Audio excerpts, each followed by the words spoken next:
नमस्कार, मैं अश्विनी कुमार। गुर्जर आरक्षण आंदोलन को लेकर राजस्थान लगातार 5 दिन से हालात पर नजर बनाए हैं। इन हालात में दिन ब दिन कुछ न कुछ बिगड़ता जा रहा है, पर बात नहीं बन सकी है। एक दौर की सरकार की बातचीत के बाद दूसरे दौर को लेकर कई अटकलें हैं। गुर्जर और बैसला बयाना से आगे बढ़ना नहीं चाहते, तो सरकार सचिवालय के जरिए सुलह का रास्ता निकालने में जुटी है। इन सब के बीच बातचीत तो चिट्ठी या फोन पर हो चुकी है, लेकिन मूल मुद्दा आरक्षण का है, जिसे लेकर ना तो कोई ठोस नतीजा निकल सका है और ना ही सरकार के पास कोई रास्ता नजर आता है। गुर्जर किसी और रास्ते पर जाने के लिए तैयार नहीं है, तो फिर आरक्षण के इस जिन को बोतल में कैसे वापस डाला जाए, कैसे मसले पर सुलह का रास्ता निकाला जाए, कैसे 10 साल के इंतजार कर रहे गुर्जरों को लाभ मिलेगा और कैसे आरक्षण की सियासत करने वालों की दुकान बंद होगी, जानेंगे खास मेहमानों के साथ। देखते रहिए बिग फाइट लाइव। तुम संघर्ष करो, हम तुम्हारे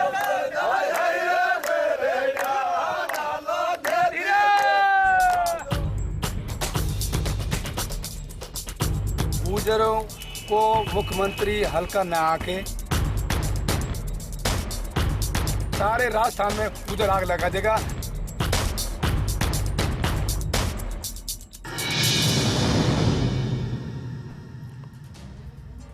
तो फिर आरक्षण का क्या रास्ता हो सकता है, जानेंगे। एक रिपोर्ट आपको दिखाते हैं कि आज दिन का घटनाक्रम कैसे रहा और इसके साथ क्या सवाल है जो मसलन खड़े होते हैं।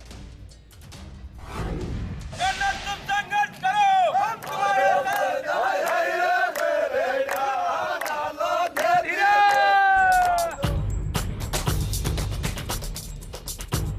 राजस्थान में 5 दिन से जारी गुर्जर आंदोलन पटरी से सड़कों तक पहुंच चुका है। इस बीच सरकार के 3 मंत्रियों के साथ सचिवालय में होने वाली बातचीत का रास्ता नहीं खुलने से सोमवार शाम तक एक और उम्मीद खत्म हो गई। सचिवालय में बैठे अरुण चतुर्वेदी, राजेंद्र राठौड़ और हेम सिंह भड़ाना गुर्जरों का इंतजार करते रहे, लेकिन 3 बजे के तय वक्त तक न कोई पैगाम आया और न ही कोई प्रतिनिधि सचिवालय पहुंचा। हमने मैसेज दे दिया 3 बजे का निर्धारित समय सचिवालय में, वहाँ पर जाने से मालूम होगा कि आ रहे कि नहीं आ रहे। जब वार्ता अच्छे वातावरण में प्रारंभ होती है तो उसका सकारात्मक नतीजा निकलता है। ऐसे में सरकार ने एक बार फिर एडीएम भरतपुर के जरिए चिट्ठी कर्नल बैसला तक पहुंचाई। सरकार ने जयपुर आकर बातचीत का न्योता दिया, साथ ही देवनारायण बोर्ड से जुड़ी मांगों को पूरा करने का भरोसा भी दिलाया, पर बैसला बातचीत के लिए बयाना से आगे बढ़ना नहीं चाहते हैं। चिट्ठी पर 2 टूक जवाब भी हाथों हाथ मिला। कर्नल ने जयपुर आने से इनकार कर दिया। बैसला ने पहले दौर की बातचीत का हवाला देकर ठोस मसौदे की मांग की है। उधर सरकार विधिक राय लेने के बाद साफ कर चुकी है कि आरक्षण की राह फिलहाल नजर नहीं आती है। जब तक मामला कोर्ट में है, किसी और विकल्प पर विचार नहीं किया जा सकता। ऐसे में सवाल स्पेशल बैकवर्ड क्लास के उस 5% आरक्षण का है, जिस पर फिलहाल गुर्जर समाज अड़ा हुआ है। सवाल ये भी है कि 5 साल शांति के साथ कांग्रेस राज में बैठे गुर्जरों को अचानक कैसे रिजर्वेशन की चिंता हो गई। एक बड़ा सवाल बीजेपी के स्वराज संकल्प पत्र के वादे का है, जो किसी भी सूरत में आरक्षण दिलाने की पैरवी करता है, और बड़ा सवाल अब की बार आखिरी बार कर्नल बैसला के वादे का भी है, जिसे बैसला आरक्षण की आखिरी लड़ाई बताते हुए राजस्थान से लड़ रहे हैं। राजस्थान इसलिए क्योंकि सिकंदरा चौराहे पर लगे जाम के खिलाफ सोमवार दोपहर स्थानीय बाशिंदों का सब्र टूट गया और रास्ता खाली करवा लिया गया। एक दौर में गुर्जरों की लड़ाई आज राजस्थान में बैसला की मुहिम बन चुकी है। शायद इन सब सवालों के जवाब के बीच ही आरक्षण का रास्ता छिपा है।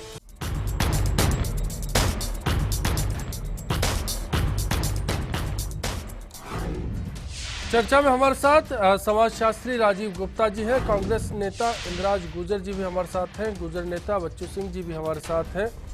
बच्चू सिंह जी, सबसे पहले मैं आपके पास आ रहा हूं और आपसे जानना चाहता हूं कि कर्नल बैसला बयाना से आगे क्यों नहीं बढ़ना चाहते। सचिवालय में अगर बातचीत की बात है, मैंने पहले भी 2 बातचीत में आपसे इसका जिक्र किया है, वो आगे क्यों नहीं आ रहे हैं, क्यों सचिवालय में बातचीत के लिए तैयार नहीं है?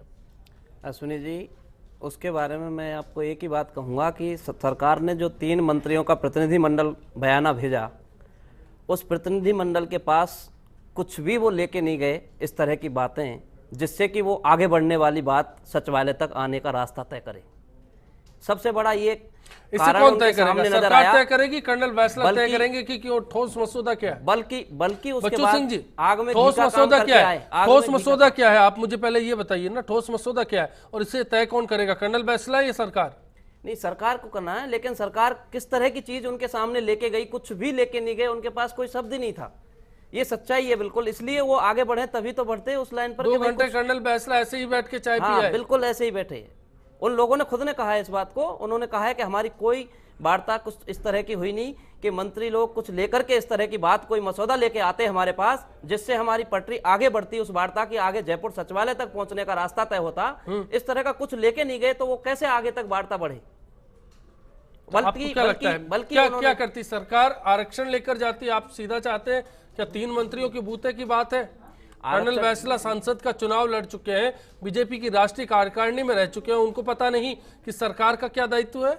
आरक्षण की बात नहीं है, आरक्षण ले जाना अश्विनी जी दूसरी बात है जी। लेकिन कुछ इस तरह का तो लेके जाते ना, कुछ भी नहीं लेके गए जरा सा भी कि कुछ बात आगे बढ़े। किस बात पे आगे मैं बढ़े? वही जानना चाहता हूं बच्चू सिंह जी आपसे कि आखिर लेकर क्या जाना था तीनों मंत्रियों को? बातचीत की बात थी, सुलह की बात थी कि आप ठीक है, आप कोशिश करेंगे अटॉर्नी जनरल के जरिए, जैसा कि उन्होंने कहा ऐसा, और आप जयपुर आ जाइए, एक बार और बात कर लेते हैं कि किस तरह से रास्ता निकल सकता है वकीलों के बीच में, आम लोगों के बीच में। अश्विनी जी, इस बात की तो वार्ता वाली जो बात है कि अटॉर्नी जनरल को लेके आएंगे, कितनी बार से वो लोग कह रहे हैं, कितनी बार से उनको हियरिंग तारीख पे तारीख जो मिली है उस तारीख से क्या वो अटॉर्नी जनरल को जब इतने 7 बार हियरिंग में नहीं लेके आए तो अब क्या लेके आएंगे? उनको क्या लगे इस बात का, क्या ठोस लगे कि भाई ये लेके आ जाएंगे अब की बार, जब इतनी बार से लेके नहीं आए? पहले भी वो उनसे कंटिन्यू संपर्क में थे, मिल भी रहे थे, लेकिन कभी अटॉर्नी जनरल क्यों नहीं आए? ऐसा क्यों हुआ? तो एक धैर्य जो है ना किसी भी समाज का, सिस्टम का, अगर कोई भी व्यक्ति अगर इस तरह की बात करता है तो उनका जो धैर्य है ना वो बिल्कुल खत्म हो चुका है पूरी तरह। और इसके आगे बढ़ने वाली जो लाइन पर कुछ शब्द लेके जाते, इस तरह का कुछ तैयार करके लेके जाते कि जिससे वो वार्ता सचिवालय तक पहुंचती, ऐसा उनको नहीं लगा। कर्नल बैसला ने यही जाहिर किया है आज कि वो बयाना से आगे बातचीत के लिए नहीं आएंगे। भरतपुर में भी अब बातचीत नहीं हो सकेगी, बयाना ही एक रास्ता है। इंद्राज गुजर साहब, अशोक चांदना बोलते हैं कि वो पीलूपुरा पहुंच जाएंगे, धीरज गुजर बोलते हैं वो पीलूपुरा पहुंच जाएंगे और कांग्रेस उनके साथ में है। सचिन पायलट की जुबान फिलहाल चुप है, पता नहीं गुजर है लेकिन किसके साथ है। इस बीच में मैं आपसे जानना चाहता हूँ, कांग्रेस क्या रणनीति बना रही है? इस आंदोलन को हवा देना है? ऐसा कुछ नहीं है, आंदोलन को हवा देने की कोई बात नहीं है। जो एक झूठ आप देखिए 2013 के विधानसभा चुनाव में जो झूठ बीजेपी ने बोला, आज उसी का परिणाम है। बीजेपी ने बीजेपी भुगत रही है। बीजेपी ने अपने घोषणा पत्र में वादा किया कि हम गुर्जरों को 5% आरक्षण देंगे, उसको 9वीं अनुसूची में डलवाएंगे ताकि वो न्यायिक प्रक्रिया से बाहर हो। किस बात पर ऑब्जेक्शन है? इस वादे पर ऑब्जेक्शन है कि बीजेपी ने इस स्वराज संकल्प पत्र में वादा शामिल किया? बिल्कुल। फिर कोई और बात है आपकी? नहीं, गुर्जरों को आरक्षण मिलना चाहिए, ये बात बिल्कुल वाजिब है। बीजेपी ने अपने घोषणा पत्र में दिया कि राज्य में हमारी सरकार आएगी और राज्य में सरकार आने के बाद केंद्र में अगर हमारी सरकार आती है तो हम लोग इसको। मैं कांग्रेस की बात नहीं, फिलहाल मैं इसमें गुर्जर नेता जितने हैं उनकी बात करना चाहता हूं। आपकी पार्टी के गुर्जर नेता 2 विधायकों का तो कमेंट आ गया कि हम जाएंगे पीलूपुरा, लेकिन सचिन पायलट और इंद्राज जी की क्या तैयारी है? इस मामले में आपको सचिन पायलट जी ही ज्यादा बता सकते हैं। इंद्राज जी तो बताएंगे, आपकी पार्टी के प्रदेश अध्यक्ष हैं। नहीं, बिल्कुल हम लोग सामाजिक रूप से समाज के साथ हैं, ऐसी कोई बात नहीं। गुर्जरों को आरक्षण मिलना चाहिए और पहले भी सचिन पायलट जी ने हमेशा जयपुर बैठकर बात करेंगे या पीलूपुरा जाएंगे? सचिन पायलट जी ने हमेशा पहले भी गुर्जर समाज की इस मामले में पैरवी की है कि गुर्जर पिछड़ा हुआ है, उनको आरक्षण मिलना चाहिए। पिछली सरकार में भी दिल्ली से वकील ला करके उन्होंने यहाँ पैरवी की, लेकिन इस सरकार ने इतनी कमजोर सरकार है कि एक दिन भी अटॉर्नी जनरल को लाने के लिए इनको कई महीने लग गए, एक दिन भी किसी हेयरिंग। चलिए ये बात फिर से वही निकल कर सामने आ रही है। 2 दर्शक जुड़े हैं, शौकत अली साहब डीडवाना से और राजेंद्र जैन साहब अजमेर से जुड़े हैं। शौकत अली साहब जी नमस्कार, बताइए।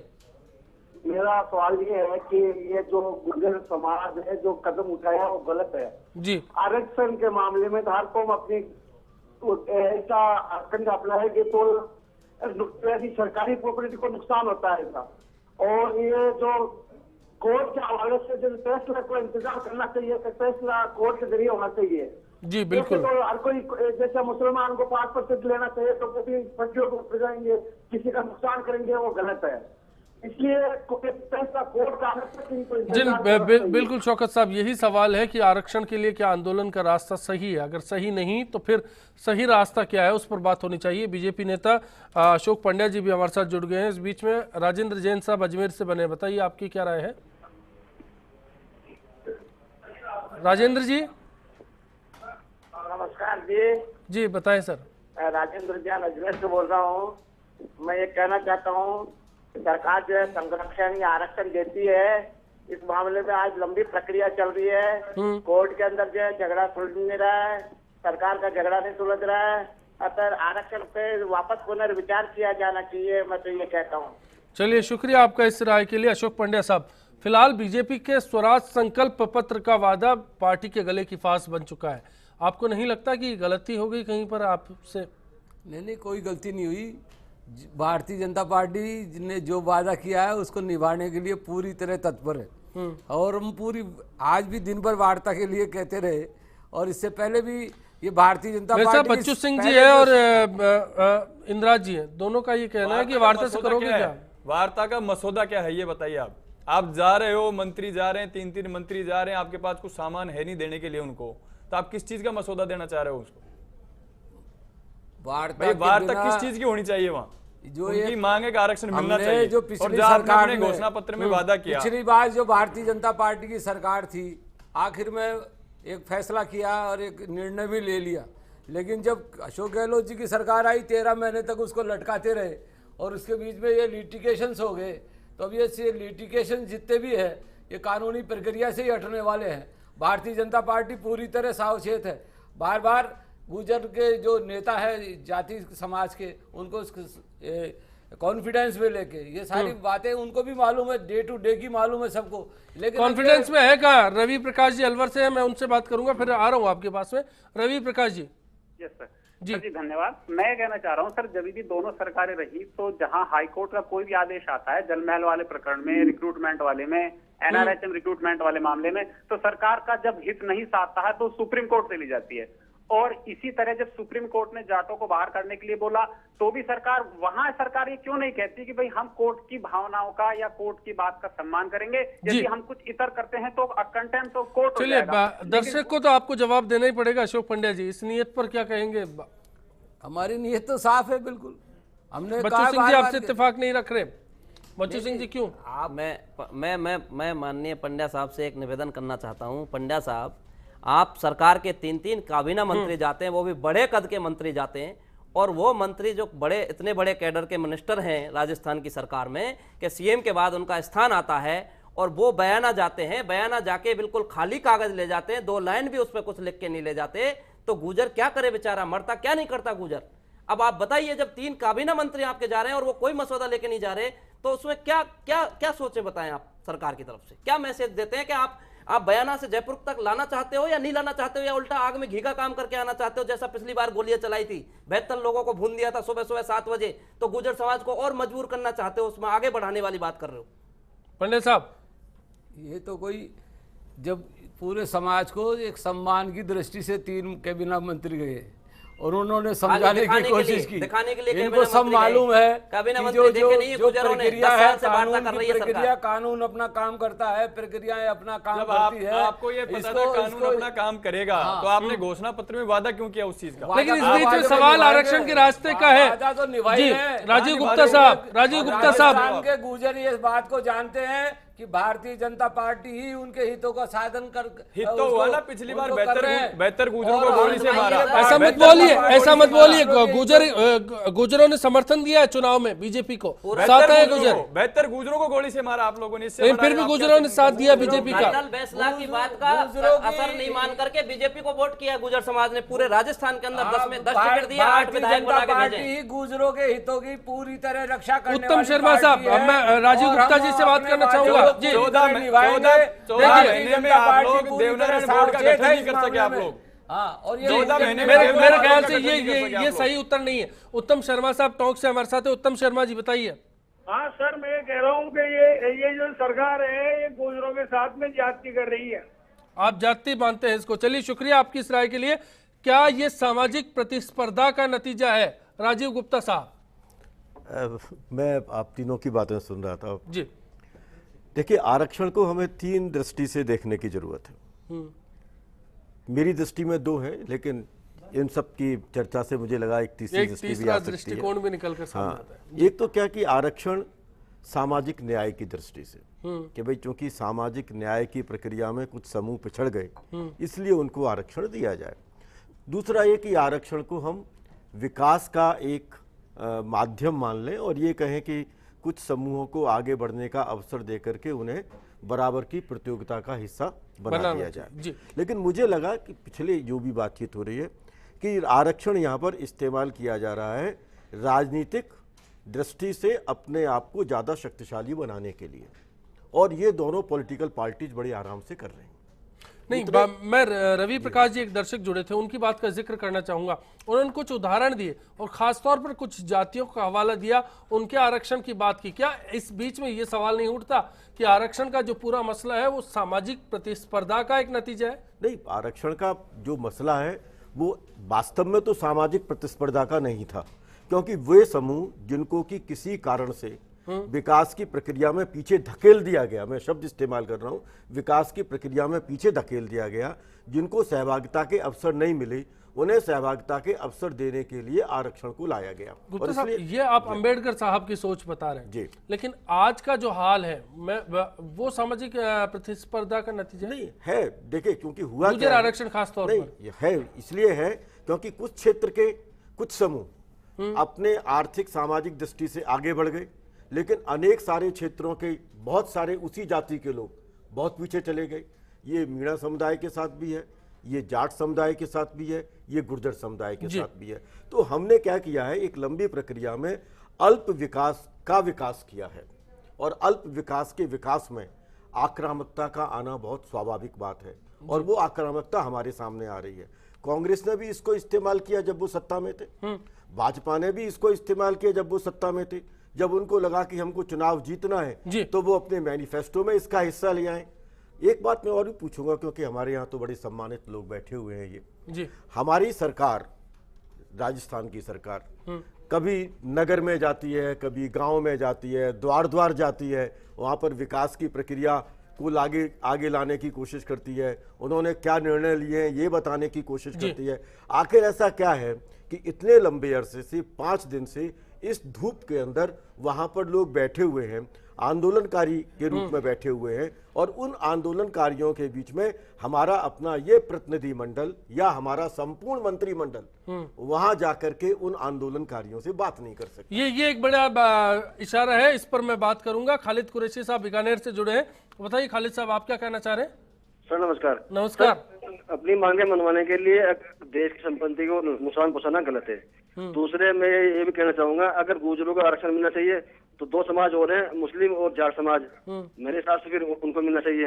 अन्यथा सबका आरक्षण बंद कर देना चाहिए, आर्थिक तौर पर दिया जाए, अन्यथा सबको आरक्षण की प्रथा बंद कर देनी चाहिए। चलिए, आपकी इस राय के लिए शुक्रिया। कोटा से सतीश जैन साहब है, बताइए जैन साहब।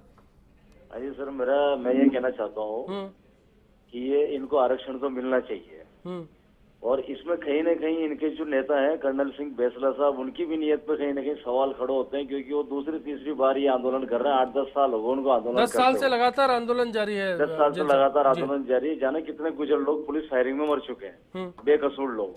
और कांग्रेस पार्टी हो चाहे बीजेपी पार्टी हो, दोनों ने ही इनको छला है, अपने राजनीतिक फायदों के लिए इनको इस्तेमाल किया है।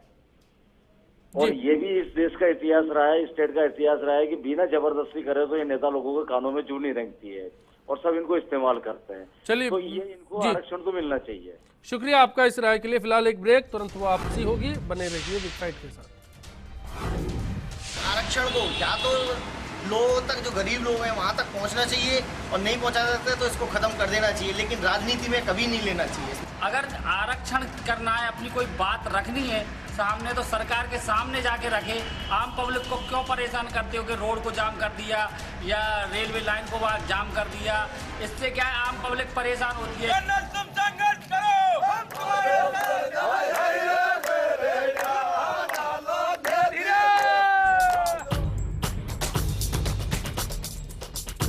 गुर्जरों को मुख्यमंत्री हल्का न आके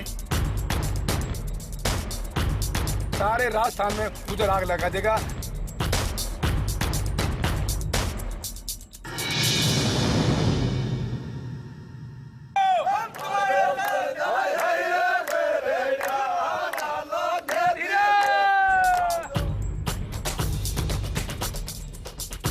गुर्जरों को मुख्यमंत्री हल्का न आके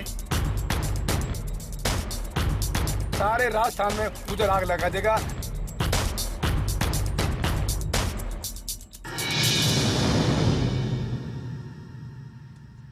हमने मैसेज दे दिया 3 बजे का निर्धारित समय है सचिवालय में, वहाँ पर जाने से मालूम होगा कि आ रहे कि नहीं आ रहे। जब तक हमारा यहाँ हमारे मुद्दे का निस्तारण नहीं हो जाता हम यहाँ से हिलेंगे नहीं। आंदोलन जारी रहेगा और ये बढ़ता ही जाएगा। जो कल था उससे दुगना आज हो गया। 13 जगह जाम लगा हुआ है। वार्ता है, वार्ता आंदोलनकारी और सरकार के बीच में वार्ता है, उसके किसी बात की घोषणा पूर्व में नहीं की जा सकती। जब वार्ता अच्छे वातावरण में प्रारंभ होती है तो उसका सकारात्मक नतीजा निकलता है। हमें पूरी उम्मीद है कि सकारात्मक नतीजा निकलेगा। देखो, पटरियों पर आने की नौबत क्यों आई वापिस, ये भी सोचना पड़ेगा कि करीब 1.5 साल होना आया है सरकार को। उनको मालूम है कि इनकी समस्या अलग तरह की समस्या, जो कि संघर्ष करते ही रहते हैं। हमारे वक्त में भी इन्होंने कोई कमी नहीं रखी थी, राज्य स्तर पर भी किए थे, हर जिले में फैले थे, आंदोलन फैले थे। हमने किस प्रकार से सब जगह संदेश दिलवाया कि हम वार्ता करने के तैयार हैं, हम आपके साथ खड़े हैं, पर कोर्ट के अंदर मामला हम क्या कर सकते हैं। तो आज वो स्थिति इनके सामने है। इनको चाहिए कि जन आंदोलन के वक्त में भावना सबकी जोड़ के चले और कोई रास्ता निकालने का प्रयास करें। इस चर्चा में आज हमारा सवाल है, क्या गुर्जर समाज को आरक्षण के लिए कोर्ट के फैसले का इंतजार करना चाहिए। FirstIndiaNews.com हमारी वेबसाइट है, इस पर आप अपनी राय दे सकते हैं। फेसबुक पर भी आप बता सकते हैं कि इस मसले पर आप क्या सोचते हैं। इसके साथ साथ ट्विटर पर #आरक्षण के जरिए आप अपनी राय फर्स्ट इंडिया तक पहुंचा सकते हैं। कोटा से हेमलता पारीख हमारे साथ जुड़ी हैं, बताइए आपकी क्या राय है। नमस्कार फर्स्ट इंडिया। नमस्कार, बताएं। मैं मेरी तो रिक्वेस्ट गुर्जर नेताओं से यही है कि प्लीज रेलवे ट्रैक को बख्श दें, संवेदनहीन ना बने। इससे पूरा राष्ट्र चलता है जी। ये कोई एक समाज की बात नहीं है। अपना विरोध जताने का, अपना अधिकार मांगने के और बहुत से तरीके हैं। लोकतांत्रिक तरीके में ये छीना झपटी, ये डकैती और ये हृदयहीनता है। मैं तो इतना ही कहना चाहूंगी, कृपया ऐसे रास्ते अपनाना छोड़े और शांतिपूर्वक प्रदर्शन करें और अपना हक लें। पब्लिक उनके साथ रहेगी। अगर ऐसा करेंगे तो लोगों का विरोध ही मिलेगा उनको। शुक्रिया हेमलता जी आपका इस चर्चा में जुड़ने के लिए। बच्चू सिंह जी, ये काम राजस्थानी की भावना है, इसलिए मैंने अपनी रिपोर्ट में भी जिक्र किया कि आज राजस्थान के खिलाफ बैसला खड़े हैं। आपको नहीं लगता कि ये भूमिका बन चुकी है, खासतौर पर बैसला के लगातार रुख के कारण? 10 साल 10 समझौते और लगातार एक बात। अश्विनी जी बिल्कुल ठीक बात है। हेमलता जी मैडम को मैं ये इस बात को निवेदन करना चाहता हूँ कि गुर्जर इतनी भोली कौम है, कभी जिंदगी में किसी का गलत बुरा नहीं किया, कुछ भी बात नहीं की। लेकिन एक कहावत है कि आप 4 दिन में परेशान हो गए। आपके इस बुलावे को पूरे राजस्थान क्यों 66 साल से ये भी तो बताइए। कर्नल बैसला हर बार, अगर ठीक है मान लिया कितने भोले हैं कि हर बार बातों में आ गए। पहले 2 साल राजे के पास, फिर 5 साल गहलोत के पास और इस बार फिर।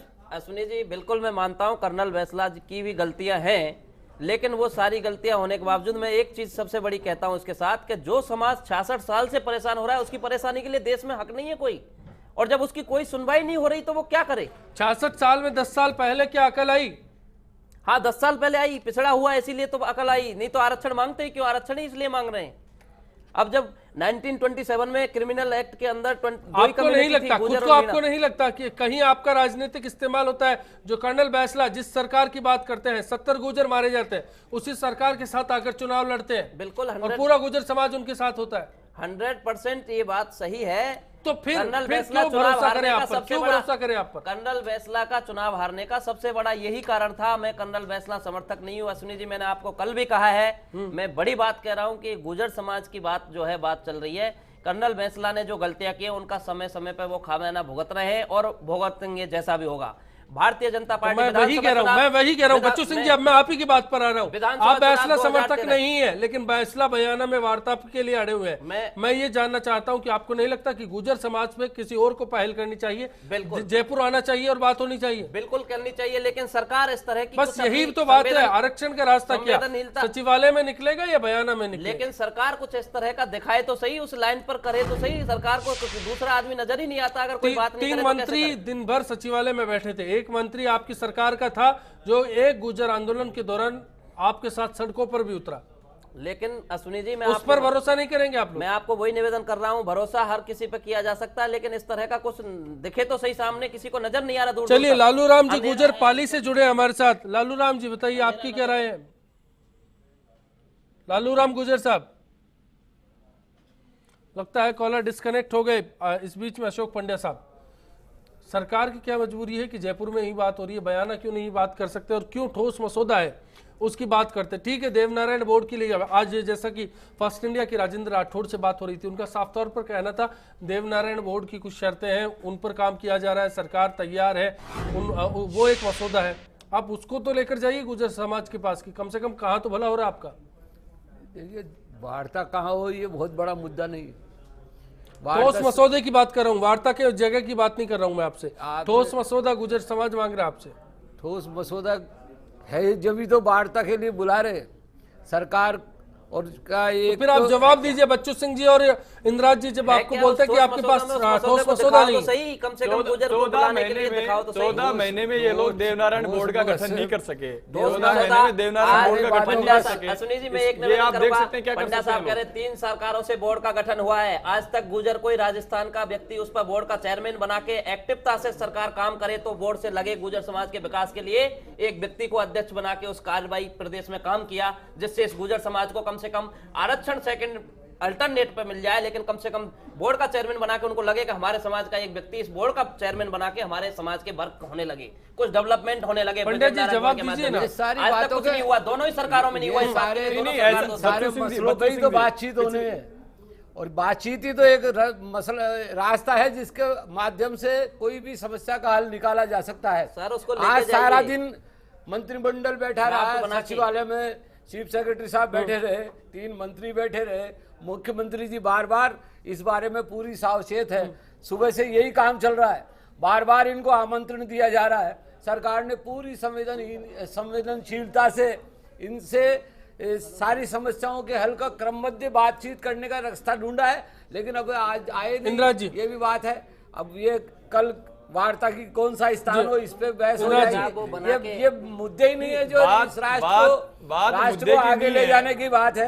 किसी भी जो सवालात हैं उनका बातचीत के इंदिरा जी, ठोस मसौदा है सरकार के पास, बात तो कीजिए आप। ठोस मसौदा कहाँ है? आप देखिए, ठोस मसौदा 3 पहले मंत्री इनके जा चुके, वहां कुछ भी लेके नहीं गए।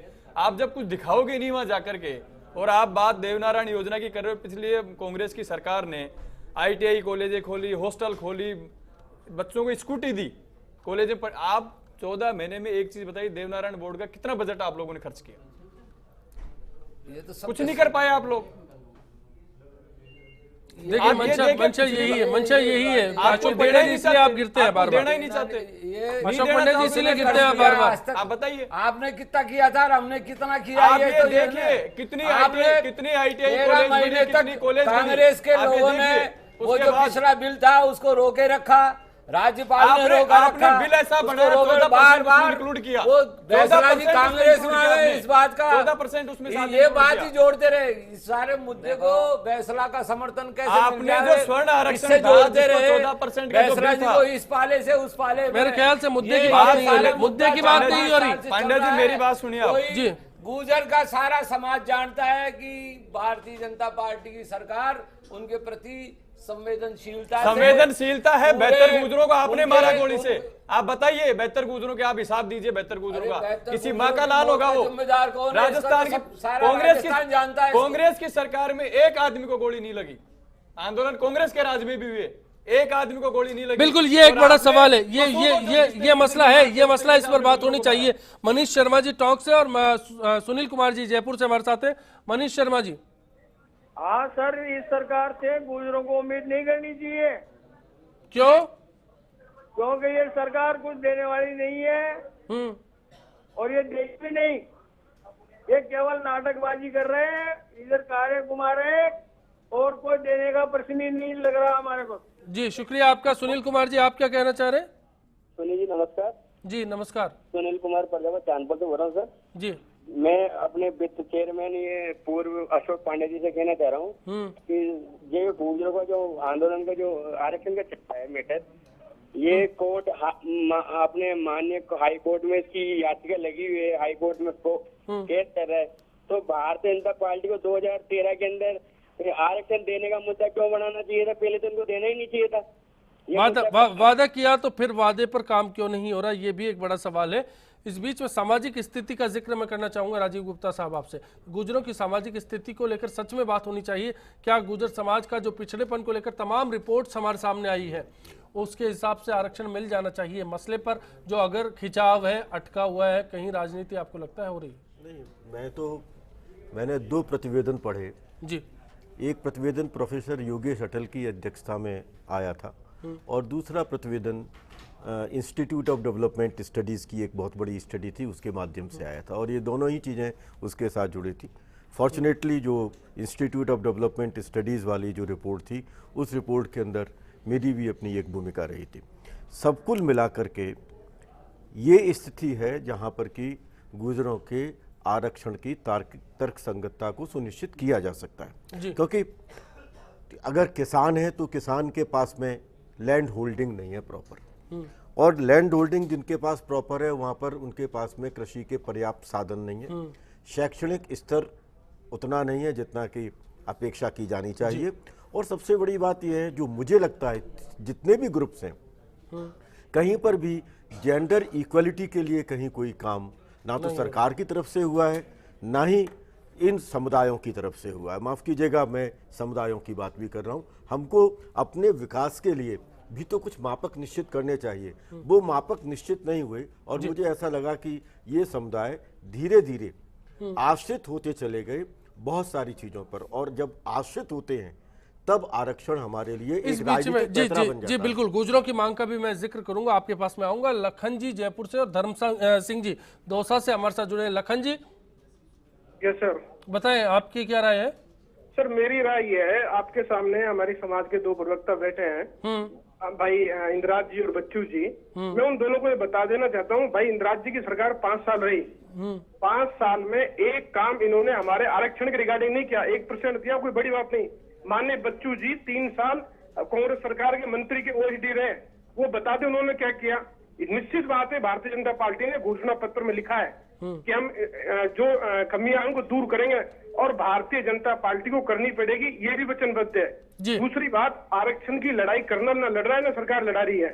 आरक्षण की लड़ाई जो चुनावी वादे हैं, जो चुनाव में घोषणा पत्र हुए, उसके कारण हो रही है। इसमें माननीय हाईकोर्ट पर चुनाव आयोग को स्टैंड उठाना चाहिए कि आप जब चुनावी वादे कर रहे हो तो उनको पूरा करें। आज पूरे राज्य की जनता दुखी हमारी वजह से नहीं है, जनता इसलिए उस वादे का जिक्र कर रहे हैं आपको जो बीजेपी ने आपसे किया, और वो तब जब मामला कोर्ट में था, तो कोर्ट से क्यों नहीं निकाला, ये कहना चाह रहे हैं? मैं कह रहा हूँ कोर्ट से क्यों नहीं निकाला। और जब कांग्रेस की सरकार थी, बीजेपी के नेता कहते थे नवीन सूची में डालो, जब दोनों उस समय भी कांग्रेस और बीजेपी दोनों सरकार कांग्रेस सिर्फ बीजेपी की है। जी बिल्कुल, शुक्रिया आपका। धर्म सिंह जी दौसा से बताइए आपकी क्या राय है? सर मैं ये पूछता जाना चाहता हूँ ये बीजेपी के नेताओं से, ये बीजेपी में आके जो ये संघर्ष होता है, बीजेपी आती है जब भी ये घोषणा पत्र में इग्नोर करती है और फिर ये झगड़ा कराती है, टैक्स जाम करवाती है, रोड जाम करवाती है, क्यों करवाती है? जी, क्या ये बीजेपी कराती है या बीजेपी की मैनेजमेंट प्रॉब्लम है, ये भी मैं जानूंगा। ब्रेक के लिए जाएंगे फिलहाल। आप दोनों का शुक्रिया, बने रहिए बिग फाइट के साथ। राजनेता राजनीति कर रहे हैं, लेकिन गुर्जरों को आरक्षण मिलना चाहिए और गुर्जरों के साथ और जातियों को भी आरक्षण मिलना चाहिए। इन्होंने जो वादा किया था वसुंधरा सरकार ने वो धोखा कर रही है, और कांग्रेस सरकार ने जो 1% दिया, और उन्होंने ये कहा था कि जब दोबारा सरकार आएगी तो हम देंगे, लेकिन सरकार नहीं आई। उनको जो भी आंदोलन करना है शांति तरीके से करना चाहिए, जिससे कि कोई आम जनता को कोई नुकसान न हो और हमारी संपत्ति या राज्य की संपत्ति उसको भी कोई नुकसान न हो। उनकी मांगों को रखना चाहिए।